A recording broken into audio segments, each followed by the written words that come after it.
G'day everybody, it's Paul Daniels here on another What I Fix Daily, and today we have got this Seagate external drive. Now when you plug it in, nothing comes up, no light, nothing, which I actually consider to be a good sign, because at least then I know it's more than likely going to be something I can fix here in this workshop rather than sending it off. The real problems are the ones where it powers up and you hear things ping, ping, ping, or just general mechanical noises going on inside, which is never a good thing. Now the hardest thing about these ones is actually working out which way these come off. So hopefully I can get inside this without lancing myself. Now normally, as far as I remember, at least in the bigger ones, it was a case of, here we go, you could, on the 3.5 inch desktop ones, you could grab this front lip and then peel it back. I'm not sure if this one's going to go that way, and of course obviously we don't want to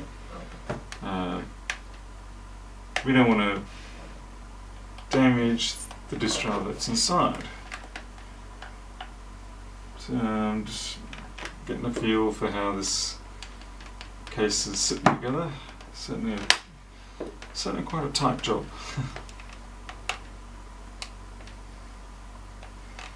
Maybe I'll put a wedge in.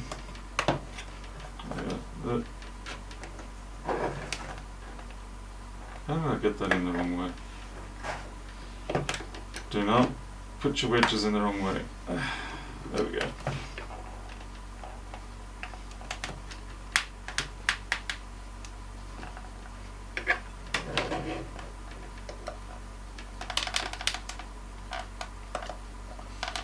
This is quite a tight fitting case. There we go. Found a weakness. Let's have a look.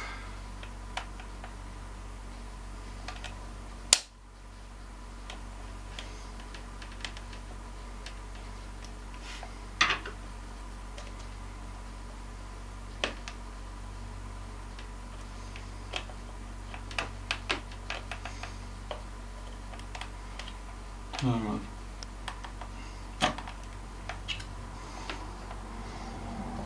I can see there's a clip in there, so I've just got to find the rest of them now.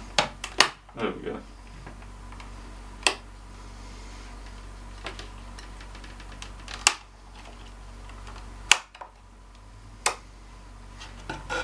Getting them started is the hardest bit.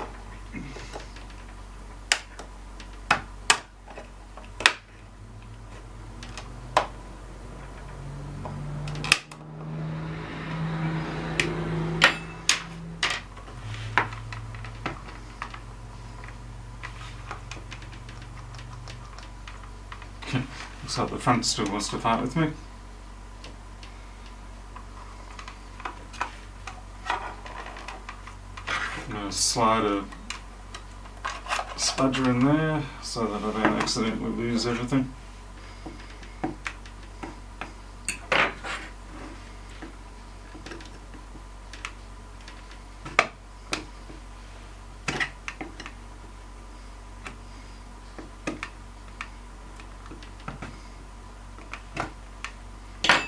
Okay, what's going on here?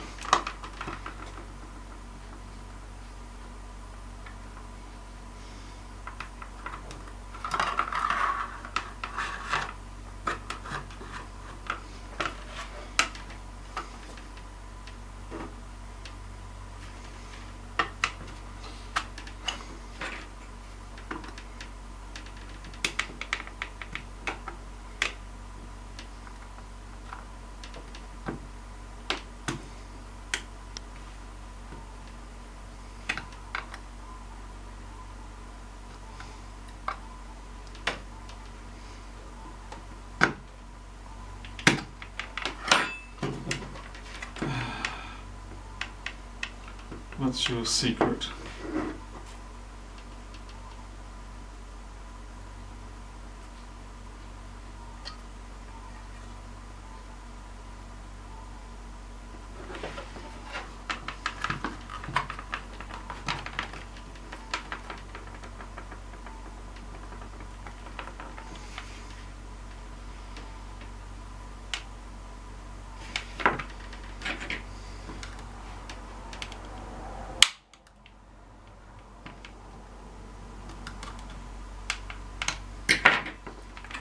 That actually hurts.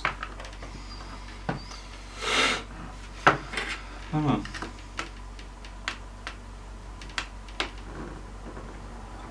Reveal your secrets.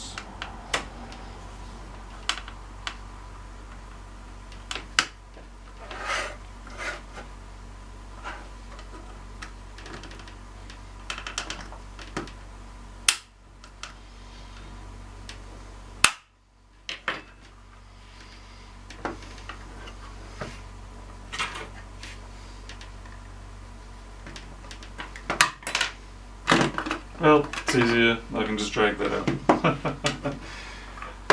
Talk about doing things the hard way. I wonder what's actually in there that's stopping it. I'll have a look at that later. That doesn't matter. That left a couple of impact marks on me there. Okay. What have we got? This, oh dear God, it's 1.5 gig one. I seem to have run into a lot of trouble with the 1.5 gig unit sizes. In terms of hard drives, the 2.5 inch. 2.5 inch. Now, so what I'm hoping here is that all this is going to be is a case of a dead bridge board, since thankfully Seagate hasn't been a complete moron on this one and integrated the USB port into the motherboard.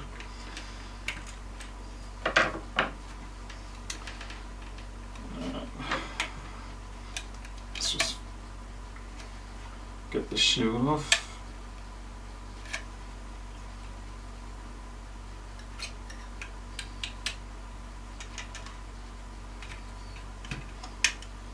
Feeling a bit twitchy today.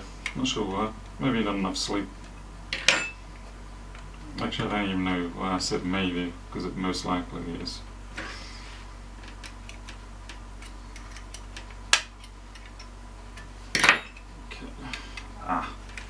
Gotta be careful with these pressed metal things. They're fairly good these days with the edges, but I know in the old days, well, when I say the old days, not really, so like in the 1990s and whatnot, a lot of the pressed metal cases and whatnot had the very fine bearing on them, which meant if you touched them or did any sideways motion on them, you pretty much got slashed. You're not coming out. Are you feeling shy, or what's going on here? There we go. There. Okay, so what we're going to do, look at that.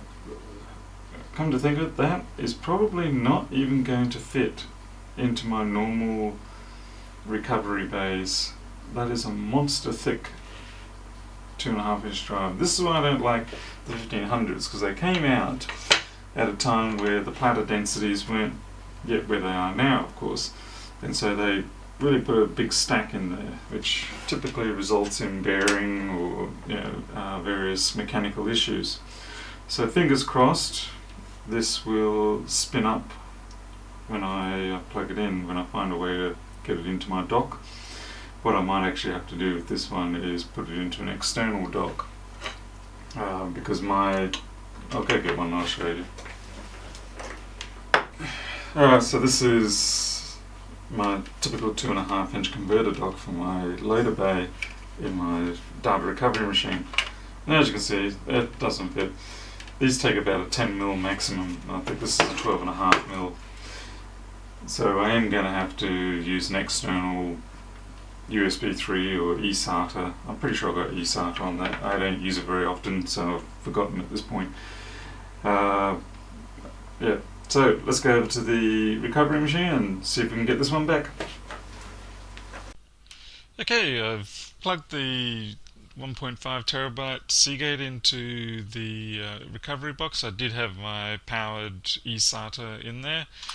So over here we can already see it's come up, thankfully, which is such a good sign. Like I said, I was happy to see that there was no power going through the USB cable, because like I said, it sort of indicates to me that the problem is outside of the hard drive, or maybe on a worsening scale might have been a failed TVS transient diode, something like that on the logic board of the hard drive, but the actual hard drive itself was most likely going to be pretty good.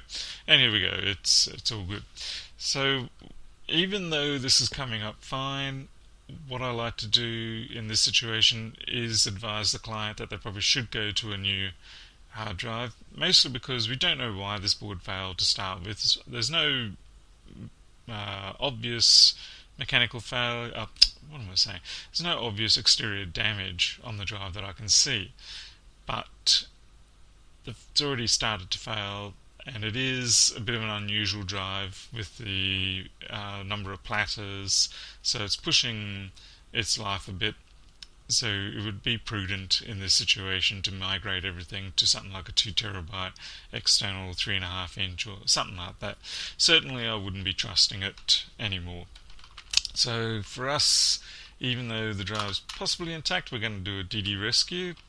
So let's see, recovery.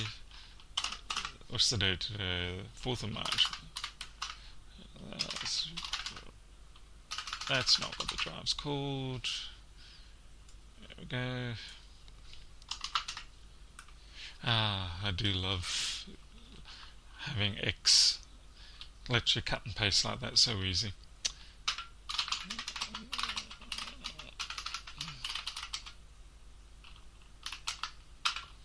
Make sure we've got enough drive space.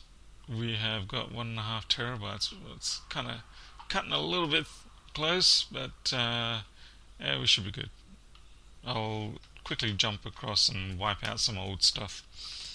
Okay, so let's get the DD rescue underway.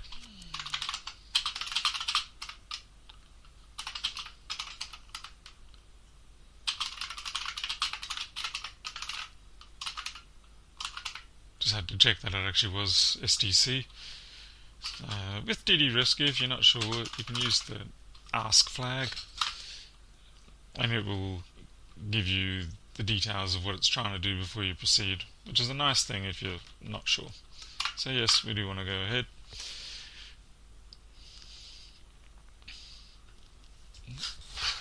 Yeah, spend the first minute or two just looking at those transfer rates, seeing if we can see any immediate signs of possible pending drive failure. Obviously, the first thing to notice is we've got some good data here, and the drive rate's about right, 70 to 80 megabyte a second for this particular device. And we've got a nice 5 hours pending, and that will stretch out to probably 7 hours, obviously, because as we go closer towards the end of the drive, the transfer rate drops off. And let's see, nothing. Right. I'm not seeing any normal strings yet, but the thing is, we did get a petition come up properly. Oh yeah, there you are. I just saw some stuff that I can trust. Now, occasionally you may notice that this will stall here and drop down to maybe 64,000 bytes a second, 64k a second. That's okay. That I'm using an 8 terabyte SMR drive, which is a shingle magnetic recording drive, and the way they store the data tends to mean every now and then you will get this temporary glitch as it writes down the tracks and flushes out the buffers. It's something that initially when I was using it caught me out and made me run down a bit of a rabbit hole looking for a dud hard drive when really there wasn't. It's just one of those quirks of the SMR drives. I still am happy using it. It's a very good storage drive. I've had it now for, it's coming on 2 years soon.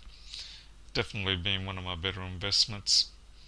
Alright, we're going to leave this run.